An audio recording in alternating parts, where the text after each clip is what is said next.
Olá, meus amigos e minhas amigas, inclusive virtuais, aqui é Esmeraldo Ramaciotti. Hoje vamos gravar um vídeo aí de utilidade pública, né, referente à Lei 13.979, de 6 de fevereiro de 2020, que é a lei que trata aí da questão do coronavírus, uma lei que foi firmada em 6 de fevereiro de 2020, que trata dessas hipóteses aí, tanto de isolamento como de quarentena, né, que é a situação aí do presente momento, considerando que hoje é 22 de fevereiro, né?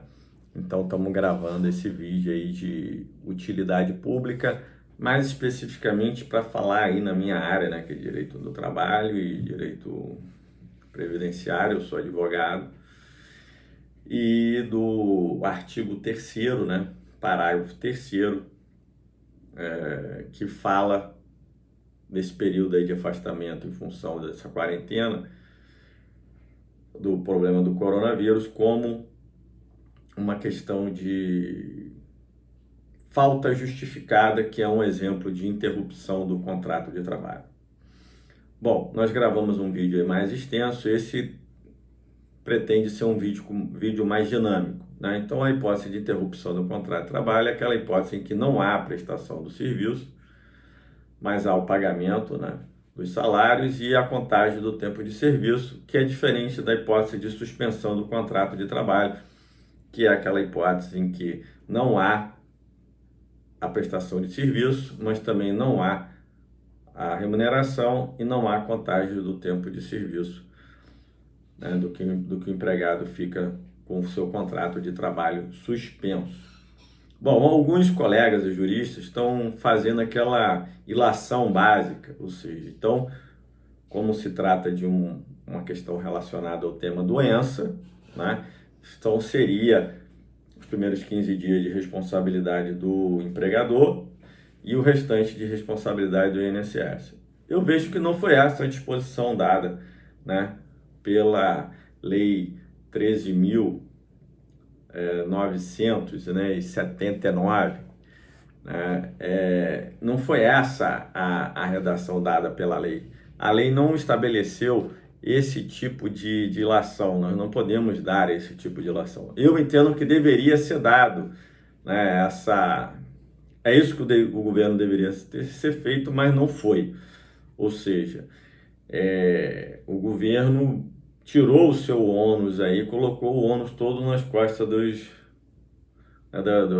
empregadores, né, das empresas, né, colocando como uma falta justificada. E isso poderá gerar uma série de consequências, como já está sendo refletido aí, como desemprego, uma série de consequências danosas aí à atividade econômica.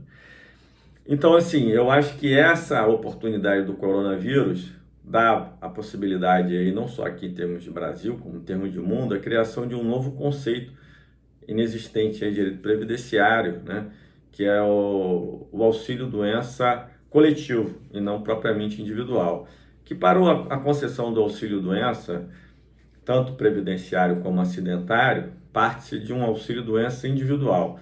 Você considera unicamente a situação daquele trabalhador especificamente, né? Seja pelo período de carência, seja pelo fato dele estar liberado por um atestado médico, né? Um atestado médico, uma licença médica que, se for superior a 15 dias, os primeiros 15 dias é um caso de interrupção do contrato de trabalho e o restante é um caso de suspensão do contrato de trabalho.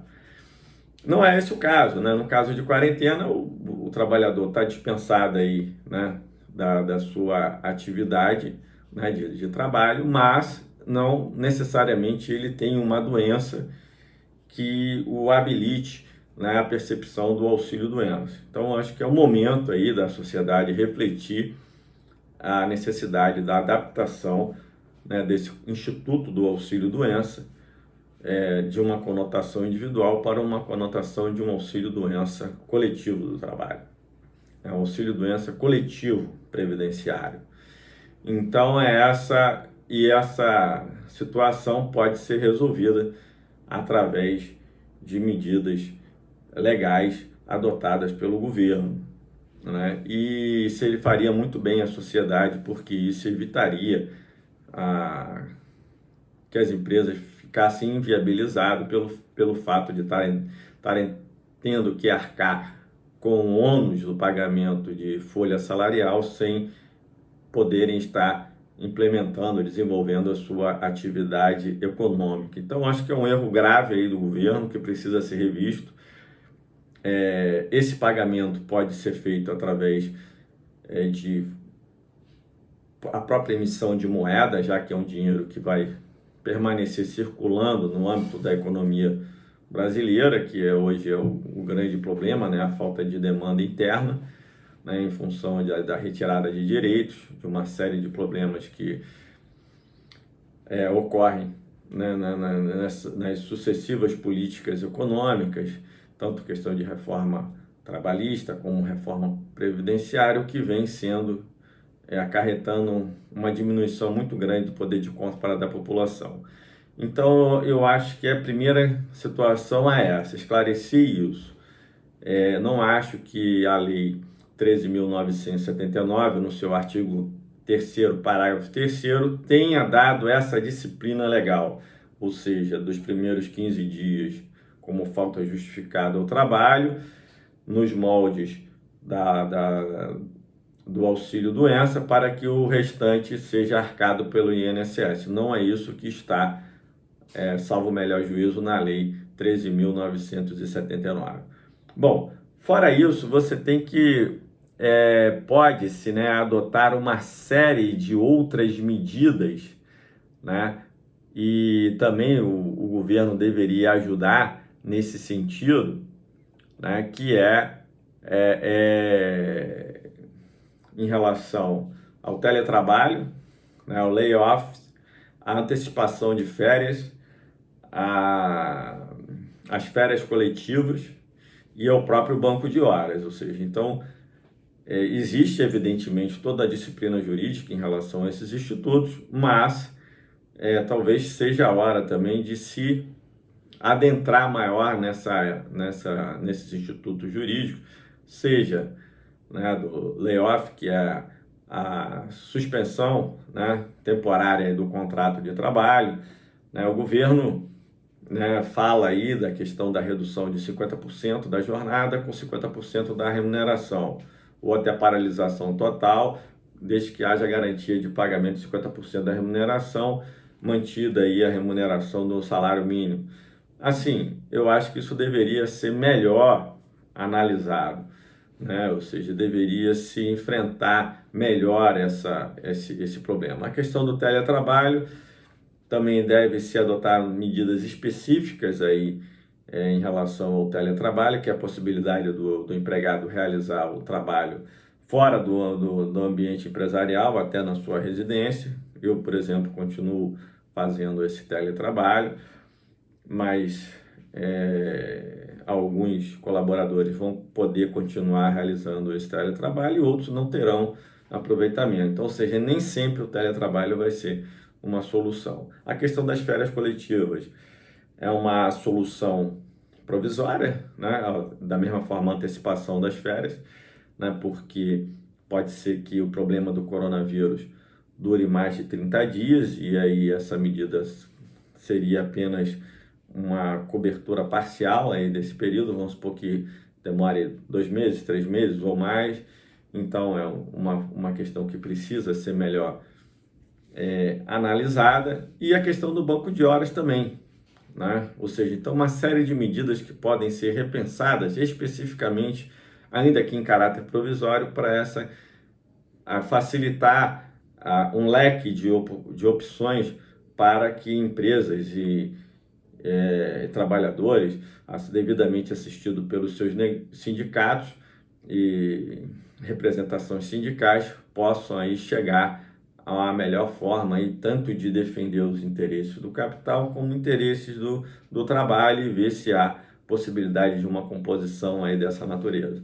Mas o que eu quero frisar aqui nesse vídeo é que, primeiro, essa ilação de que os primeiros 15 dias é do empregador, do empregador e o restante do INSS, não está posto dessa forma na legislação, deveria estar ao meu juízo, tá? E em relação a necessidade de discutirmos aí, em âmbito nacional, né, um conceito de auxílio-doença coletivo no âmbito do direito previdenciário para regular a situação previdenciária aí nesta questão dessa natureza aí do coronavírus, até porque pode ser que esse vírus tenha um primeiro estágio, né, de contaminação, um segundo, um terceiro, não se sabe ainda. Essa pandemia, né, essas epidemias que estão ocorrendo aí em cada país, se isso aí retornará, ou o tempo que levará, enfim. Então há uma necessidade aí de se discutir no âmbito do direito previdenciário aí mundial, né, o conceito de auxílio-doença coletivo do trabalho para esses casos aí, e até vendo, né, novas formas de arrecadação, né, para que o sistema continue, né, solúvel, né, novas formas de arrecadação, para que nos preparemos para que novos eventos dessa natureza não ocorra um cataclisma aí na atividade econômica e na situação também de saúde pública mundial. Então, eu apresento como sugestão que passemos a discutir, né, um novo conceito aí de direito previdenciário, que é o auxílio-doença coletivo para não só essa, como outras possibilidades de infecções dessa natureza, de pandemias dessa natureza, como ocorre aí no Covid-19. Então, essa que eu acho que é o caminho correto a ser trilhado, não só aqui no Brasil, como no mundo todo. Muito obrigado aí pela sua atenção e estamos aí à disposição para qualquer esclarecimento que se faça necessário.